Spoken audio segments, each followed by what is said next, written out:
Hello friends, आप सभी का स्वागत है हमारे YouTube चैनल ईज एडू पर। फ्रेंड्स, आज के इस वीडियो में हम लेकर आए हैं आपके लिए धातु और अधातु, जो कि क्लास 8 से रिलेटेड चैप्टर है। साइंस विषय से संबंधित धातु और धातु, मेटल्स एंड नॉन मेटल से जुड़े हुए इंपॉर्टेंट क्वेश्चंस का संग्रह, जिसके थ्रू आप इससे जुड़े हुए महत्वपूर्ण प्रश्नों के बारे में जान सकते हैं, जो कि आपके लिए आगामी BPSC प्रधान शिक्षक परीक्षा के लिए बहुत इंपॉर्टेंट साबित होने वाले हैं। तो फ्रेंड्स, इससे पहले कि वीडियो को शुरू करें, अगर आप चैनल पर नए हैं तो चैनल को सब्सक्राइब करके बेल आइकन प्रेस कीजिएगा, ताकि हमारे वीडियोस की नोटिफिकेशन आपको हमेशा मिलती रहे। तो फ्रेंड्स, शुरू करते हैं आज का ये वीडियो। हमारा पहला सवाल है, धातुओं में निम्न में से कौन सा गुण नहीं पाया जाता है? तो इसका राइट आंसर होगा ऑप्शन ई, एक से अधिक। जी हाँ दोस्तों, क्योंकि यहाँ जो भी गुण दिए गए हैं, ऑप्शन ए ऊष्मा की चालक, दूसरा जो ऑप्शन है आपका विद्युत की चालक, सी है चमक और डी है तन्यता। ये चारों के चारों गुण धातुओं में पाए जाते हैं, अतः एक से अधिक ऑप्शन इसके आंसर है, इसलिए इसका राइट आंसर होगा ऑप्शन ई। आगे बढ़ते हैं फ्रेंड्स, हमारा अगला सवाल है, कौन सा अधातु सबसे अधिक चमकीला होता है? तो इसका राइट आंसर होगा ऑप्शन डी, हीरा। जी हाँ दोस्तों, हीरे में चमक जो होती है वो सबसे ज़्यादा होती है। हीरा हालांकि अधातु होता है, लेकिन चमकीले पदार्थों में धातु में चमक का गुण होता है, अधातु चमकीले नहीं होते हैं। फिर भी हीरा सबसे चमकदार पदार्थ होता है और हीरे का उपयोग इसीलिए आभूषण बनाने में किया जाता है। हमारा अगला सवाल है, ऐसा कौन सा अधातु है जो धातु से भी अधिक कठोर होता है? तो इसका राइट आंसर होगा ऑप्शन ए, हीरा। जी हाँ दोस्तों, हीरा अभी तक ज्ञात पदार्थों में सबसे कठोर पदार्थ होता है। हालांकि कठोरता भी जो गुण है वह धातुओं का ही गुण होता है। धातु कठोर होते हैं, अधातु कोमल होते हैं, लेकिन हीरा इसका अपवाद है, क्योंकि हीरे में चमक भी होती है और हीरा सबसे कठोरतम पदार्थ भी होता है। बाकी जो ऑप्शंस दिए गए हैं ये कठोरतम पदार्थ के रूप में नहीं माने जाते हैं। हमारा अगला सवाल है, धातु सामान्यतः ठोस होते हैं, परंतु इसका अपवाद कौन है जो द्रव अवस्था में होता है? तो इसका राइट आंसर होगा ऑप्शन सी, मरकरी। जी हाँ दोस्तों, धातुओं में यह गुण होता है कि सामान्यतः धातु ठोस अवस्था में ही पाए जाते हैं, लेकिन अपवाद स्वरूप मरकरी, जिसे हम पारा के नाम से भी जानते हैं, और यह द्रव अवस्था में पाया जाता है, और इकलौता ऐसा यह धातु होता है जो कि द्रव अवस्था में पाया जाता है। दोस्तों, आगे बढ़ते हैं, हमारा अगला सवाल है, वो कौन सी अधातु है जो विद्युत की सुचालक होती है? तो इसका राइट आंसर होगा ऑप्शन डी, ग्रेफाइट। जी हाँ दोस्तों, जो अधातु होते हैं विद्युत के कुचालक होते हैं। धातुओं में सुचालकता का गुण होता है, लेकिन एक ऐसा अधातु है जो कि विद्युत का सुचालक होता है। मतलब धातुओं की जो चालकता है यह तो धातु में पाई ही जाती है, लेकिन अधातु में जो कुचालकता होता है इसका अपवाद के रूप में माना जाता है। और ग्रेफाइट ऐसा अधातु है जो कि विद्युत की सुचालक होती है, इसीलिए ग्रेफाइट का उपयोग जो होता है वो इलेक्ट्रोड्स के रूप में, या फिर जो शुष्क सेल, जो हम लोग ड्राई सेल, जो सूखी बैटरी इस्तेमाल करते हैं अपने टॉर्च में, घड़ियों में, उन सबको बनाने में भी इसका इस्तेमाल किया जाता है।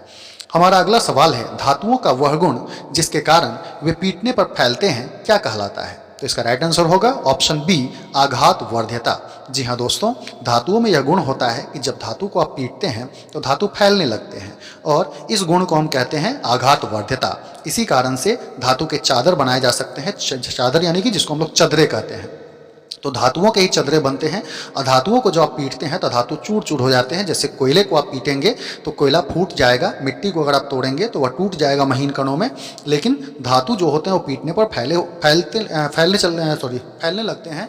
इसी कारण से धातुओं का उपयोग जो होता है वह चदरे बनाने में किया जाता है। और इसी तरह से आप चदरों के रूप में आप देखते हैं, जैसे कि कई तरह के औजार वगैरह भी बनाए जाते हैं, तो उन सब में भी इनका इस्तेमाल होता है।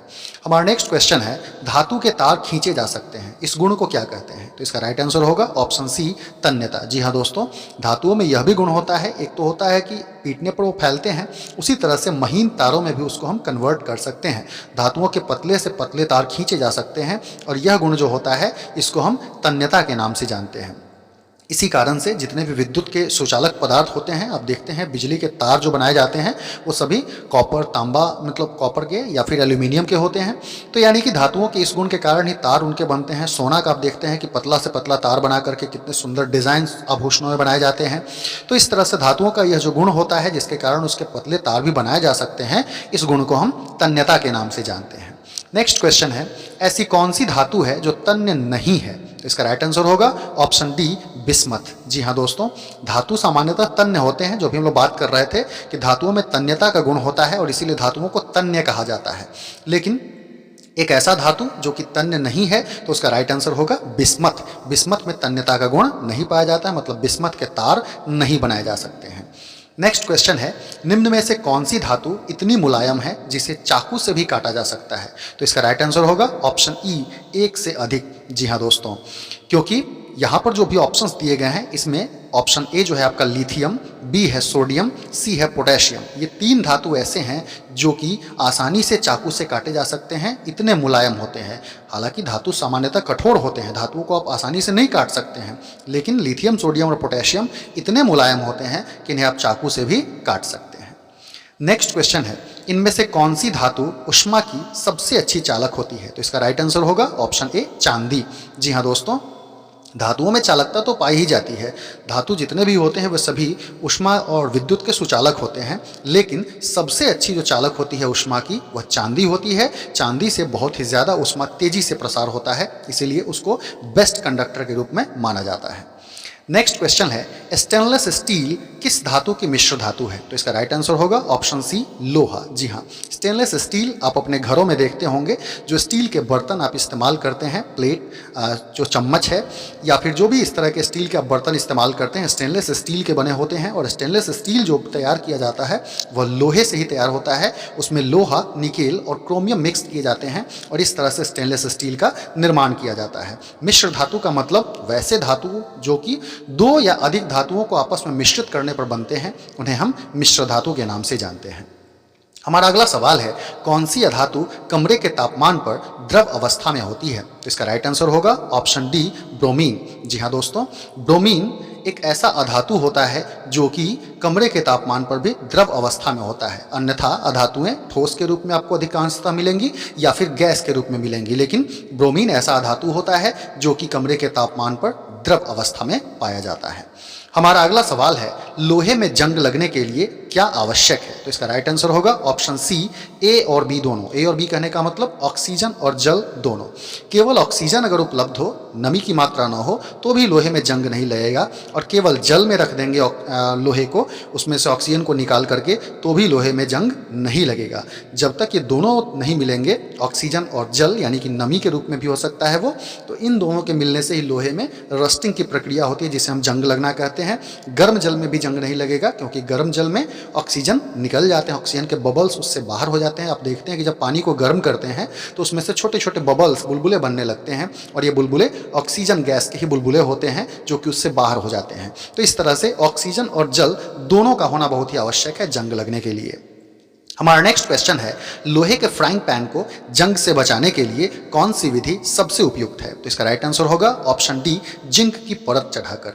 जी हाँ दोस्तों, लोहे का जो फ्राइंग पैन होता है उस पर जिंक की परत चढ़ी होती है, और जिंक की परत चढ़ने से लोहा, चूंकि आपको पता है कि नमी से अभिक्रिया कर लेगा, ऑक्सीजन से अभिक्रिया कर लेगा, तो लोहे में जंग लग जाएगा। इसीलिए जंग लगे हुए बर्तन में खाना बनाना बहुत ही वो बेकार हो जाएगा, यानी कि वो हानिकारक पदार्थों का निर्माण करेगा। इसीलिए लोहे के फ्राइंग पैन को जंग से बचाने के लिए उस पर जिंक की परत चढ़ा दी जाती है। हालांकि सतह पर अगर तेल लगाया जाए, सतह पर ग्रीस लगाया जाए, मिश्र धातु बनाया जाए, तो इन सभी ऑप्शन से जंग नहीं पकड़ता है, लेकिन हम लोहे के फ्राइंग पैन को इस तरह की विधियों का इस्तेमाल करके उसको हम बेहतर नहीं बना सकते हैं। हमारा नेक्स्ट क्वेश्चन है, जंग का रासायनिक नाम क्या होता है? तो इसका राइट आंसर होगा option C, hydrated ferric oxide. जी हाँ दोस्तों, हाइड्रेटेड यहाँ वाटर से रिलेटेड है, फेरिक लोहा के लिए यूज किया जाता है, और ऑक्साइड ऑक्सीजन के लिए। आपको पता है कि लोहे में जंग तभी लगता है जब पानी हो और ऑक्सीजन हो, इसीलिए इसका रासायनिक नाम इन दोनों से मिलकर के वाटर से और ऑक्सीजन से अभिक्रिया करके आयरन यह बनाता है हाइड्रेटेड फेरिक ऑक्साइड, जो कि इसका रासायनिक नाम हो गया। इसे ही हम सामान्य भाषा में जंग लगना कह देते हैं।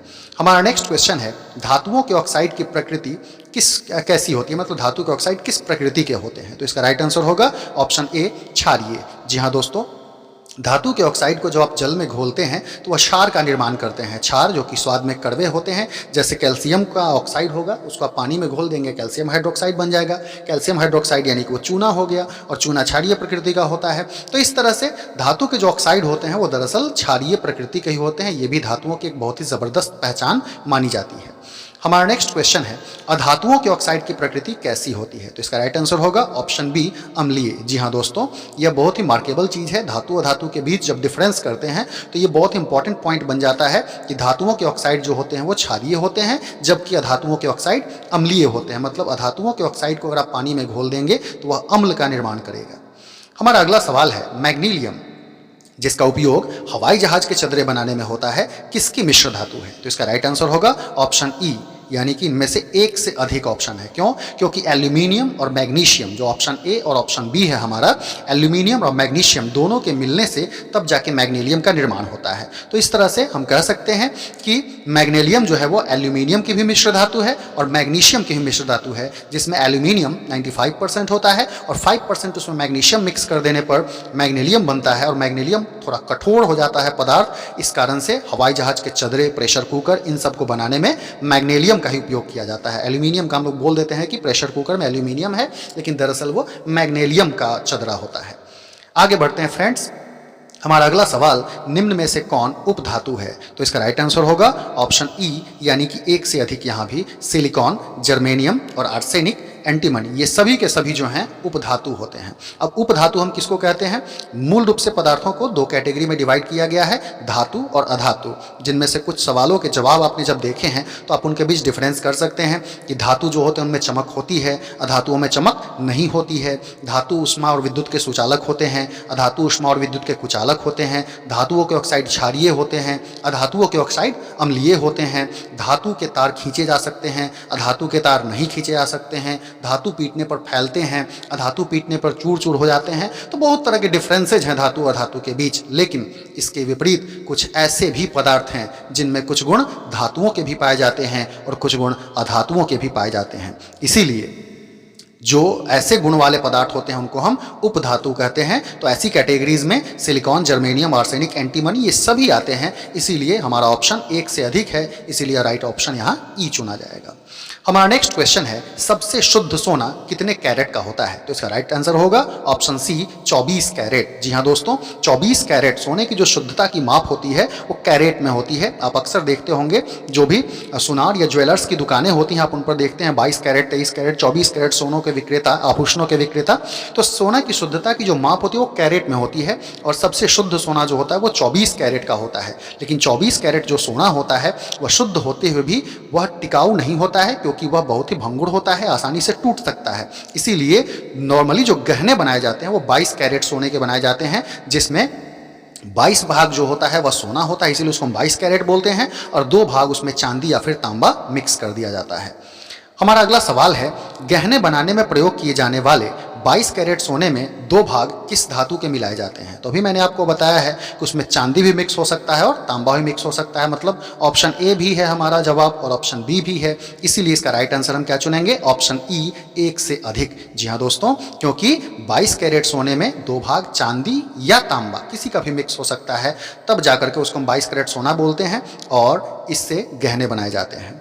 हमारा अगला सवाल है, जंग को खरोंच कर पानी में घोलकर लिटमस पत्र से जांच करने पर क्या परिणाम आएगा? तो इसका राइट आंसर होगा ऑप्शन बी, लाल लिटमस पत्र नीला हो जाएगा। जी हाँ दोस्तों, क्यों? क्योंकि जंग लोहे में लगता है। लोहा क्या है? धातु, और धातु जब जल से विक्रिया करते हैं तो आपको पता है कि क्षार का निर्माण करते हैं। अब क्षार को जब हम जांच करते हैं तो क्षार को जांच करने की क्या विधि है कि क्षार क्या करेगा? लाल लिटमस पत्र को नीला कर देगा। इसके विपरीत अम्ल क्या करता है? नीले लिटमस पत्र को लाल कर देता है। मतलब अधातुओं के ऑक्साइड से रिलेटेड अगर क्वेश्चन आता है आपसे तो आप बिल्कुल बेहिचक अधातु के ऑक्साइड अगर हम पानी में घोल रहे हैं तो अम्ल बनाएगा और वह नीले लिटमस पत्र को लाल करेगा। लेकिन जब भी किसी धातु के ऑक्साइड की बात हो जाए और तब आपसे उस तरह से जुड़ा हुआ सवाल पूछा जाए तो आप बेहिचक उसका जवाब लिखिए, क्योंकि धातु के ऑक्साइड क्षारीय ही होते हैं और क्षार बनाने का कारण वह लाल लिटमस पत्र को नीला कर देगा। हमारा नेक्स्ट क्वेश्चन है, धातु के ऑक्साइड जल से विक्रिया करके क्या बनाते हैं? तो इसका जवाब भी आपने देखा ही, इसलिए ऑप्शन बी होगा, क्षार। धातु के ऑक्साइड क्षार बनाएंगे, अधातु के ऑक्साइड अम्ल बनाएंगे। हमारा नेक्स्ट क्वेश्चन है, धातुओं के वैसे ऑक्साइड जो अम्लीय और क्षारीय दोनों गुण प्रदर्शित करते हैं उन्हें क्या कहते हैं? तो इसका राइट आंसर होगा ऑप्शन डी, उभयधर्मी ऑक्साइड। जी हाँ दोस्तों, धातु में आपको पता है कि धातु के जो ऑक्साइड होते हैं वो क्षारीय होते हैं, जैसा मैंने अभी पहले कई सारे क्वेश्चंस में इसकी बात की। लेकिन कुछ ऐसे अपवाद स्वरूप भी धातु हैं, जैसे कि एल्यूमिनियम का जो ऑक्साइड होता है तो यह अम्लीय गुण भी दिखा सकता है और क्षारीय गुण भी दिखा सकता है। मतलब अम्ल से भी अभिक्रिया कर लेता है वह और क्षार से भी अभिक्रिया कर लेता है। अम्ल से भी अभिक्रिया करता है तब भी वह लवण और जल बनाता है, क्षार से अभिक्रिया करके भी वह लवण और जल का निर्माण करता है। मतलब एल्यूमिनियम का जो ऑक्साइड हो गया वह अम्लीय गुण भी दिखा रहा है और क्षारीय गुण भी दिखा रहा है। हालांकि एल्यूमिनियम धातु है, तो फिर भी ऐसे केस में हम कह सकते हैं कि कुछ धातु ऐसे हैं जो कि अम्लीय और क्षारीय दोनों तरह के गुण प्रदर्शित करते हैं। ऐसे धातुओं के ऑक्साइड को हम उभयधर्मी ऑक्साइड यानी कि एम्फोटेरिक ऑक्साइड्स के नाम से जानते हैं उनको हम। हमारा अगला सवाल है, कार्बन डाइऑक्साइड गैस जल में घुलकर कौन सा अम्ल बनाती है? तो इसका राइट आंसर होगा ऑप्शन सी यानी कि कार्बोनिक अम्ल। जी हाँ दोस्तों, कार्बन डाइऑक्साइड यानी कि CO2 गैस जब जल में घुलती है यानी कि H2O से मिलेगी तो H2CO3 बनता है और H2CO3 को हम कार्बोनिक अम्ल के नाम से जानते हैं। हमारा नेक्स्ट क्वेश्चन है, जब कोई धातु जल से अभिक्रिया करता है तो कौन सी गैस उत्पन्न होती है? इसका राइट आंसर होगा ऑप्शन डी हाइड्रोजन। जी हाँ दोस्तों, यह भी धातु का एक बहुत बड़ा अंतर है कि धातुएं जब जल से अभिक्रिया करती हैं तो वह बनाती तो हैं क्षार, लेकिन वह साथ साथ उसमें कौन सी गैस निकलेगी? हाइड्रोजन गैस उसमें निश्चित रूप से निकलती है।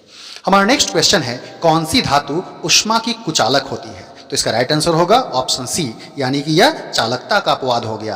धातुएं जो होती हैं वह ऊष्मा की सुचालक होती हैं। धातुओं से ऊष्मा का प्रवाह होता है। आप एक तरफ से लोहे के रड को गर्म करेंगे वह तुरंत दूसरी तरफ भी गर्म होने लगेगा, यानी कि धातु से ऊष्मा का प्रवाह तेजी से होता है, लेकिन लेड यानी कि सीसा जो होता है वह ऊष्मा का कुचालक होता है और धातुओं की चालकता के अंतर्गत यह एक अपवाद के रूप में माना जाता है। हमारा नेक्स्ट क्वेश्चन है, धातु की अभिक्रिया अम्ल से होने पर कौन सी गैस उत्पन्न होगी? तो इसका राइट आंसर होगा ऑप्शन बी हाइड्रोजन। जी हाँ दोस्तों, धातु जब जल से अभिक्रिया करते हैं तब भी हाइड्रोजन गैस उत्पन्न करते हैं और धातु जब अम्ल से अभिक्रिया करते हैं तब भी हाइड्रोजन गैस उत्पन्न करते हैं। अम्ल में हाइड्रोजन की मात्रा निश्चित रूप से होती है और धातु हाइड्रोजन को विस्थापित कर देता है, जिससे हाइड्रोजन गैस के बुलबुले निकल सकते हैं उसमें से। हमारा अगला सवाल है, लाल तप्त लोहा निम्न में से किससे आसानी से अभिक्रिया कर लेगा? तो इसका राइट आंसर होगा ऑप्शन ए जलवाष्प। जी हाँ दोस्तों, लाल तप्त लोहा यानी कि रेड हॉट आयरन पर जब जलवाष्प हम डालते हैं या जलवाष्प से अभिक्रिया कराते हैं तो वह तुरंत अभिक्रिया कर लेता है और तुरंत अभिक्रिया करके वह आयरन ऑक्साइड का निर्माण करता है, लौह ऑक्साइड बनाता है वह। तो ठंडे जल से वह अभिक्रिया नहीं करेगा, गर्म जल से भी अभिक्रिया नहीं करेगा, आसूद जल जो कि 100% प्योर वाटर हो गया उससे भी अभिक्रिया नहीं करेगा, लेकिन जलवाष्प से वह तेजी से अभिक्रिया कर लेता है। जलवाष्प भी पानी का ही रूप हो गया, तो जल से अभिक्रिया करता है, लेकिन जल के अलग अलग रूप में धातु उनसे अभिक्रिया करते हैं। नेक्स्ट क्वेश्चन है, जब कोई अधातु अम्ल से अभिक्रिया करता है तो कौन सी गैस उत्पन्न होती है? कौन सी गैस उत्पन्न होगी? तो इसका राइट आंसर होगा ऑप्शन ई यानी कि इनमें से यहां पर एक से अधिक यानी कि अम्ल से अभिक्रिया करने पर अधातु जो होते हैं वह अम्ल से अभिक्रिया जब करते हैं तो वह मूल रूप से कुछ भी उत्पन्न नहीं करते हैं। मतलब यहाँ इनमें से कोई नहीं, यहाँ पर राइट ऑप्शन होगा हमारा, क्योंकि न उसमें हाइड्रोजन निकलेगी, न ऑक्सीजन, न नाइट्रोजन, न आर्गन। क्यों? क्योंकि अधातु अम्ल से अभिक्रिया करते ही नहीं हैं। तो ये हमारा ऑप्शन हो जाएगा ई। नेक्स्ट क्वेश्चन है, सोडियम को किस चीज में संग्रहित किया जाता है? तो इसका राइट आंसर होगा ऑप्शन बी केरोसिन। जी हाँ, सोडियम धातु होता है और काफी क्रियाशील धातु होता है। इतना क्रियाशील होता है कि यह पानी में भी अगर रखा जाए इसको तो आग पकड़ लेगा। इसीलिए पानी के अंदर भी उसको हम भंडारित नहीं कर सकते हैं, क्योंकि पानी में भी ऑक्सीजन होता है और वह तेजी से भी ऑक्सीजन से भी क्रिया कर लेता है। बहुत ही क्रियाशील धातु होता है, इसीलिए इसको हम केरोसिन के अंदर संग्रहित करके रखते हैं। हमारा अगला सवाल है, सोडियम को केरोसिन में डुबाकर क्यों रखा जाता है? तो अभी मैंने इसके बारे में बताया आपको, तो इसीलिए इसका राइट आंसर होगा ऑप्शन ए जल न जाए। क्यों? क्योंकि सोडियम काफ़ी रिएक्टिव है और ऑक्सीजन से अभिक्रिया करके तुरंत ही यह जल सकता है, इसीलिए इसको हम केरोसिन के अंदर डुबा कर रखते हैं ताकि यह जले नहीं और ख़राब ना हो जाए। हमारा नेक्स्ट क्वेश्चन है, कौन सी धातु प्रकृति में मुक्त अवस्था में पाई जाती है? तो इसका राइट आंसर होगा ऑप्शन ई। क्यों? क्योंकि एक से अधिक यहाँ जवाब है सही। सोना, चांदी और प्लैटिनम ये प्रकृति में मुक्त अवस्था में मिलते हैं। सामान्यतः धातु जो होते हैं वो किसी न किसी तत्व के साथ वह अभिक्रिया करके उसके यौगिक के रूप में मिलते हैं, जिसको हम कहते हैं संयुक्त अवस्था में। लेकिन कुछ धातुएं ऐसे हैं जो कि बहुत ही लेस रिएक्टिव, बहुत ही कम क्रियाशील हैं। ऐसी धातुएं प्रकृति में मुक्त अवस्थाएं पाई जाती हैं और ये धातु हमारे कौन कौन है? सोना है, चांदी है और प्लैटिनम होते हैं। नेक्स्ट क्वेश्चन है, खाद्य पदार्थों के डिब्बे पर जिंक के बदले टीन का लेप क्यों होता है? तो इसका राइट आंसर होगा ऑप्शन सी, जिंक अधिक क्रियाशील होता है। जी हाँ दोस्तों, जिंक के बदले वहाँ पर खाद्य पदार्थों के जो डिब्बे बनते हैं जिनमें खाद्य पदार्थों को संग्रहित किया जाता है, उन डब्बों में जिंक के बदले उनके ऊपर टीन का लेप चढ़ाया जाता है। जिससे मैंने ऐसा क्यों इसका सवाल दिया, क्योंकि आपको मैंने पूछा था कि फ्राइंग पैन पर हम लोग क्या करते हैं? जिंक की परत चढ़ाते हैं, लेकिन खाद्य पदार्थ जिनमें संग्रहित करके भेजा जाता है, जिनको पैकेज्ड जो फूड होते हैं, उनमें जिंक के बदले टीन का लेप दिया जाता है। उसका कारण क्या है? क्योंकि जिंक अधिक क्रियाशील होता है और इसके कारण से उसके अंदर वह अभिक्रिया हो जाएगी, तो लंबे समय तक रखना है भोजन को, ऐसे केस में भोजन हमारा उनसे अभिक्रिया करके ऑक्सीकृत हो सकता है, खराब हो सकता है, और उससे जिंक से अभिक्रिया करके भोजन विकृत हो सकता है। इसी से बचाने के लिए जिंक के बदले टीन का लेप चढ़ाया जाता है, क्योंकि टीन जो होता है वह कम क्रियाशील होता है। नेक्स्ट क्वेश्चन है, निम्न में से कौन सा तत्व ऑक्सीजन से संयोग नहीं करता है? तो इसका राइट आंसर होगा ऑप्शन ई। यहां भी एक से अधिक जवाब है। क्यों? क्योंकि मैंने अभी थोड़ी देर पहले बात की कि सोना और प्लैटिनम ये दोनों जो होते हैं प्रकृति में मुक्त अवस्था में होते हैं, और यहाँ दोनों ऑप्शन मैंने दिया है, सोना भी और प्लैटिनम भी। तो ऐसे केसेस में आप ध्यान रखेंगे कि सोना भी ऑक्सीजन से अभिक्रिया नहीं करता है और प्लैटिनम भी ऑक्सीजन से संयोग नहीं करता है। अतः एक से अधिक ऑप्शन हो गया, इसीलिए यहां पर हमारा जवाब होगा ऑप्शन ई, यानी कि एक से अधिक। नेक्स्ट क्वेश्चन है, परमाणु ऊर्जा उत्पन्न करने में किस धातु का उपयोग होता है? तो इसका राइट आंसर भी यहां पर होगा ऑप्शन ई, एक से अधिक। क्यों? क्योंकि ऑप्शन बी में है थोरियम और ऑप्शन सी है यूरेनियम। यहाँ दो ऑप्शंस मैंने जानबूझकर आपको दिए हैं ताकि आपकी तैयारी और बेहतर हो सके, आपको पता हो। ऐसा ना हो कि मैं एक ऑप्शन सिर्फ यूरेनियम डाल दूँ और उसका ऑप्शन वही सेलेक्ट कर लूँ, जैसा नॉर्मल आप वीडियोज़ में देखते हैं। अगर आपको पता होगा कि थोरियम भी परमाणु ऊर्जा उत्पन्न करता है, यूरेनियम भी परमाणु ऊर्जा उत्पन्न करता है, तो इसमें से कोई भी अगर ऑप्शन आता है तो आपको तो पता होगा कि यह परमाणु ऊर्जा उत्पन्न करेगा ही। लेकिन केवल एक ऑप्शन से आपके दिमाग में बस वही सेट होगा, ऐसे केस में हमारा जवाब गलत हो सकता है। नेक्स्ट क्वेश्चन है, पीतल किन धातुओं की मिश्र धातु है? तो इसका राइट आंसर होगा ऑप्शन सी, जिंक और तांबा। जी हाँ दोस्तों, तांबा यानी कि कॉपर जिसको हम बोलते हैं, जब उसमें जिंक को मिला करके मिश्र धातु के रूप में तैयार करते हैं तो इससे जो मिश्र धातु बनती है वही पीतल होती है। और पीतल के बर्तन आप अक्सर घरों में अपने इस्तेमाल करते होंगे। तो जिंक और तांबा दोनों की यह मिश्र धातु के रूप में जानी जाती है।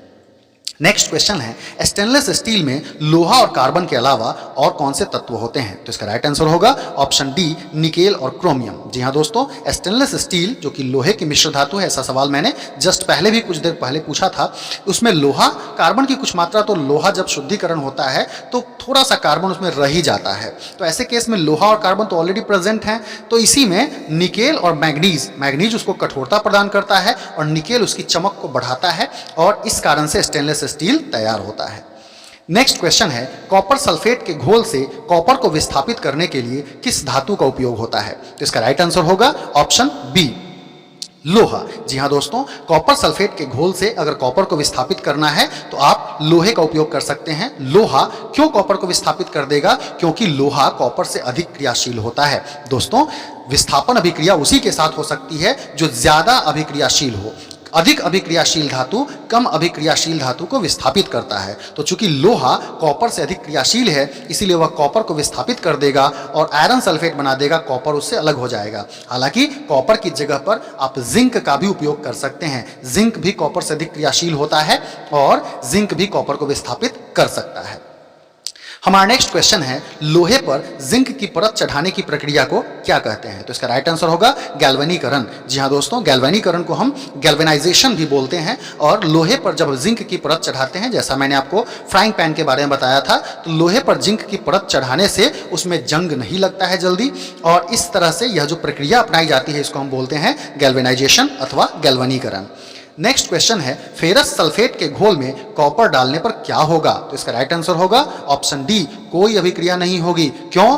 अभी जस्ट पहले मैंने आपको बताया कि कॉपर सल्फेट में लोहा को डालने पर लोहा कॉपर सल्फेट से कॉपर को विस्थापित करेगा। क्यों करेगा? क्योंकि लोहा कॉपर से अधिक क्रियाशील होता है और हमेशा अधिक क्रियाशील धातु ही कम क्रियाशील धातु को विस्थापित करता है। कभी भी कम क्रियाशील धातु अधिक क्रियाशील धातु को विस्थापित नहीं करेगी। और कॉपर आयरन से कम क्रियाशील है, इसीलिए कॉपर आयरन को विस्थापित नहीं कर सकता है। मतलब यहां पर जस का तस वो पड़ा रह जाएगा, इसमें किसी प्रकार की कोई अभिक्रिया नहीं होगी। नेक्स्ट क्वेश्चन है, कौन सा अम्ल सोने को गला सकता है? तो इसका राइट आंसर होगा ऑप्शन सी, एक्वारेजिया। जी हाँ दोस्तों, सोना यह स्वतंत्र अवस्था में पाया जाता है क्योंकि बहुत ही कम क्रियाशील होता है, इसीलिए सामान्यतः अम्ल भी जो होते हैं वह सोने को नहीं गला पाते हैं। हाइड्रोक्लोरिक अम्ल, नाइट्रिक अम्ल, सल्फ्यूरिक अम्ल सभी बहुत ही पावरफुल एसिड है, प्रबल अम्ल माने जाते हैं, लेकिन फिर भी यह सोने को नहीं गला सकते हैं। सोना और प्लैटिनम दोनों बहुत ही कम क्रियाशील हैं, अतः यह उनको नहीं गला सकता है। लेकिन एक्वारेजिया ऐसा अम्ल होता है जो कि हाइड्रोक्लोरिक अम्ल और नाइट्रिक अम्ल के मिलाने से बनता है। हाइड्रोक्लोरिक अम्ल और नाइट्रिक अम्ल जब मिलते हैं तब एक्वारेजिया बनता है, और यह एक्वारेजिया इतना पावरफुल अम्ल होता है कि यह सोना और प्लैटिनम दोनों को गला सकता है।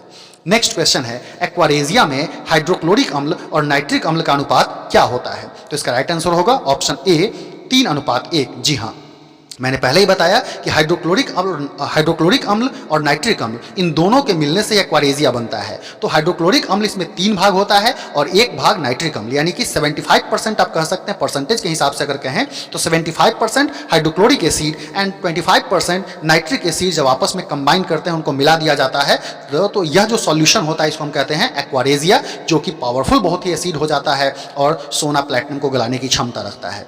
नेक्स्ट क्वेश्चन है, विद्युत परिपथ में फ्यूज तार के रूप में किस मिश्र धातु का उपयोग होता है? तो इसका राइट आंसर होगा ऑप्शन सी, लेड और टीन। जी हाँ दोस्तों, फ्यूज हम सभी के घरों में उपयोग होता है विद्युत के परिपथ में।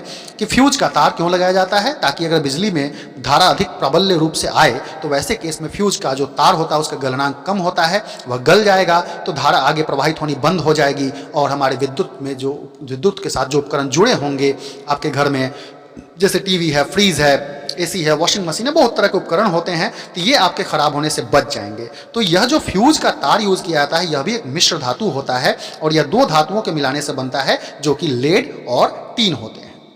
हमारा नेक्स्ट क्वेश्चन है, हमारे रक्त में पाया जाने वाला हीमोग्लोबिन किस धातु का यौगिक होता है? तो इसका राइट आंसर होगा ऑप्शन बी, लोहा। जी हाँ दोस्तों, लोहे का ही यौगिक होता है हीमोग्लोबिन, जो कि हमारे ब्लड में पाया जाता है, खास करके आरबीसी में, रेड ब्लड सेल्स में पाया जाता है। और यह हीमोग्लोबिन बहुत इंपॉर्टेंट है क्योंकि हीमोग्लोबिन ही ऑक्सीजन को कैरी करके आपके शरीर के सभी अंगों तक पहुंचाता है, जिससे आपको ऊर्जा प्राप्त होती है। अगर हीमोग्लोबिन की कमी हो जाएगी आपके शरीर में तो वैसे केस में आपको सही से ऑक्सीजन नहीं मिलेगा, जिसके कारण आपको जल्दी थकान होगी, कमजोरी महसूस होगी, आपको लगेगा कि थके थके से हैं, आपको रेस्ट चाहिए। तो इस तरह से हीमोग्लोबिन बहुत आवश्यक है और यह भी लोहा का ही यौगिक होता है। तो फ्रेंड्स, ये थे धातु और धातु से जुड़े हुए 45 इंपॉर्टेंट क्वेश्चंस का संग्रह, प्रश्नों का संग्रह था जो मैंने आपके लिए कलेक्ट किया बहुत ही एग्जामिन रिसर्च करके। उम्मीद है कि आपको ये वीडियो पसंद आया होगा और अगर आपको पसंद आया तो शेयर कीजिएगा, लाइक कीजिएगा और उसमें कमेंट कीजिएगा, बताइएगा। और फिर मिलते हैं अगले वीडियो में अगले कंसेप्ट के साथ। Till then, bye bye.